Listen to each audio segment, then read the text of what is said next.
Assalamualaikum warahmatullahi wabarakatuh. Hai anak-anakku yang hebat, hai orang tua yang bijak. Apa kabar hari ini? Semoga kita selalu dalam lindungan Allah Subhanahu wa taala.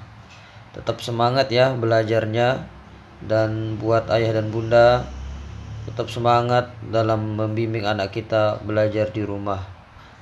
Baiklah anak-anakku semuanya, hari ini kita akan belajar tentang kisah keteladanan Luqmanul Hakim.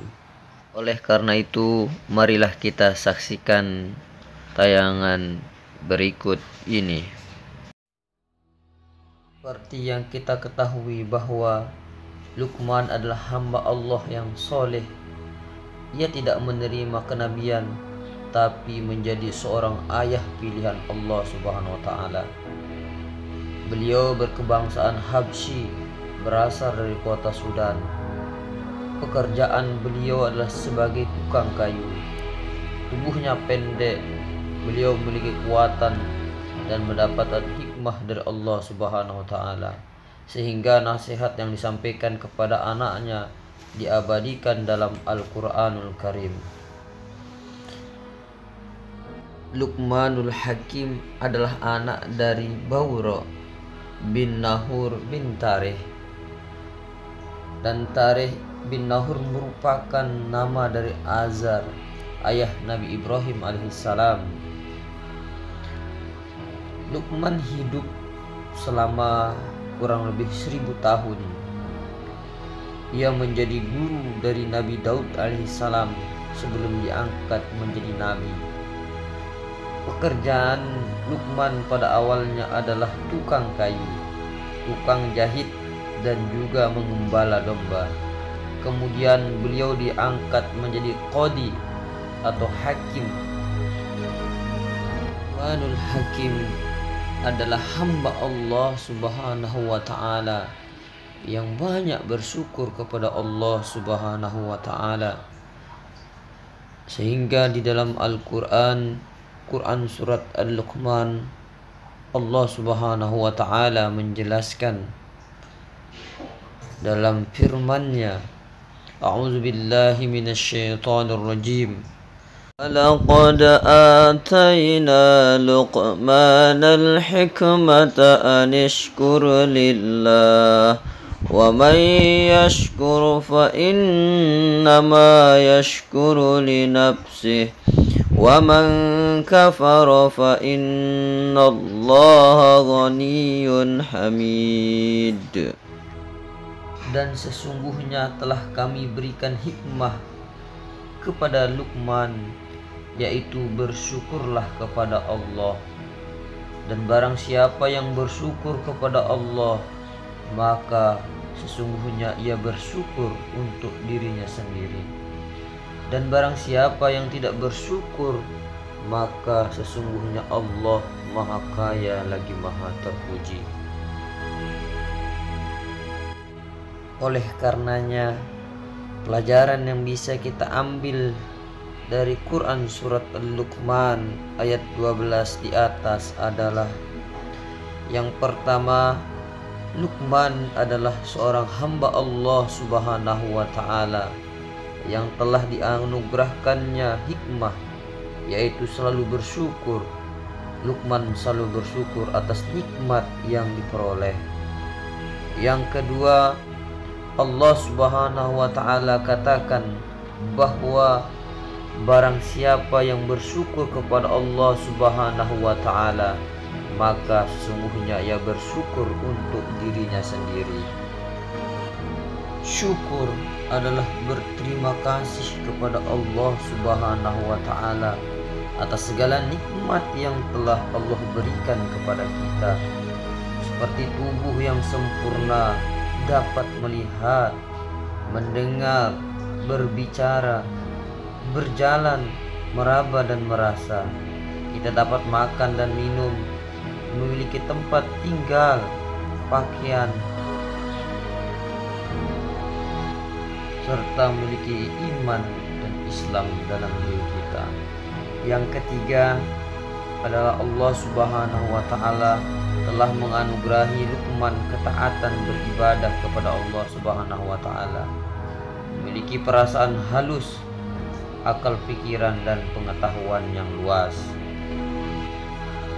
Begitu mulianya akhlak Luqmanul Hakim sehingga Allah mengabadikan kehidupannya di dalam Al-Quranul Karim.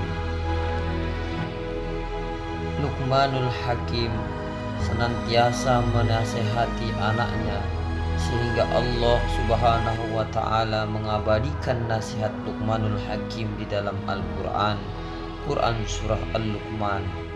Di antara nasihat Luqmanul Hakim kepada anaknya, yang pertama, jangan musyrik atau menyekutukan Allah Subhanahu wa taala.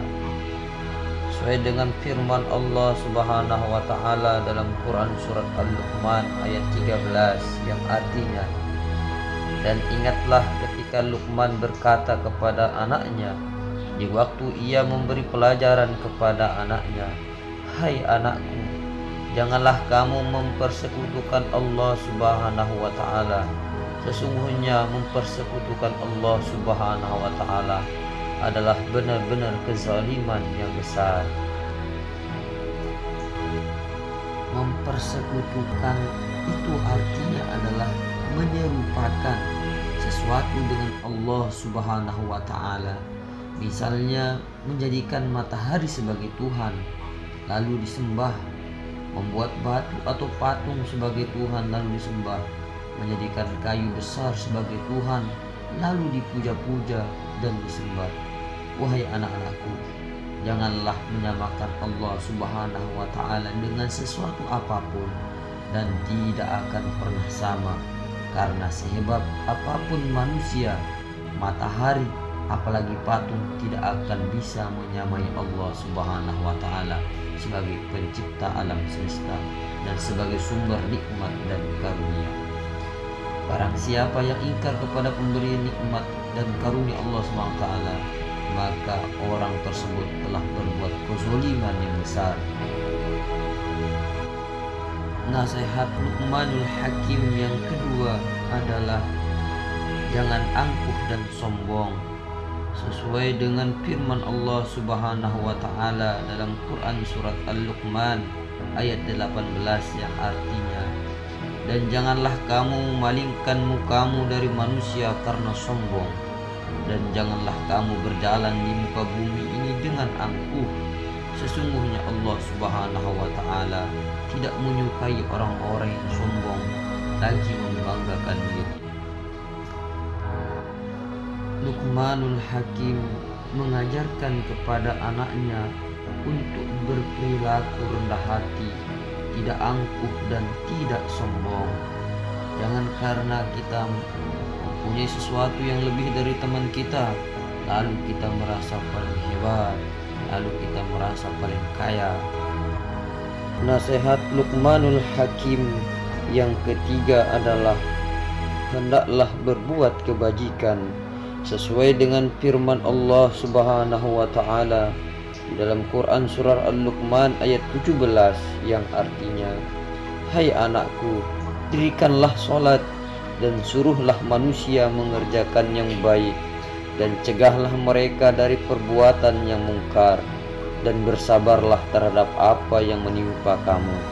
Sesungguhnya yang demikian itu termasuk hal-hal yang diwajibkan oleh Allah Subhanahu wa taala.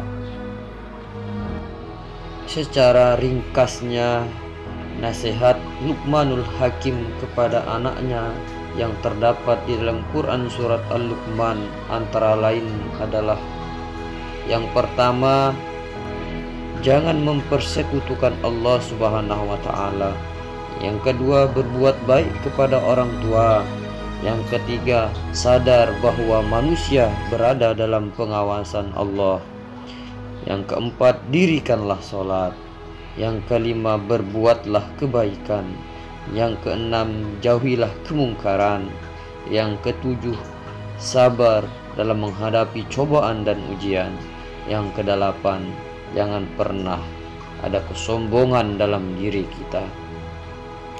Oleh karenanya, Jika kita ingin mendapatkan kerahmatan dari Allah Subhanahu wa taala, jika kita ingin mendapatkan kemuliaan dari Allah Subhanahu wa taala, maka kita sebagai hamba yang baik, marilah kita amalkan apa yang telah Allah ajarkan melalui perantara kisah keteladanan Luqmanul Hakim. Mudah-mudahan kita sebagai seorang siswa dapat mengamalkan apa yang telah Allah ajarkan, apa yang telah Rasulullah SAW ajarkan melalui para ulama, para guru kita di sekolah, orang tua kita di rumah. Mudah-mudahan sehingga kita menjadi anak-anak yang soleh dan solehah. Amin ya rabbal alamin. Demikianlah yang dapat disampaikan. Mudah-mudahan ada manfaatnya untuk kita semua. Dan akhirul kalam, wallahul muwaffiq wal hadi ila sabilir rasyad. Assalamualaikum warahmatullahi wabarakatuh.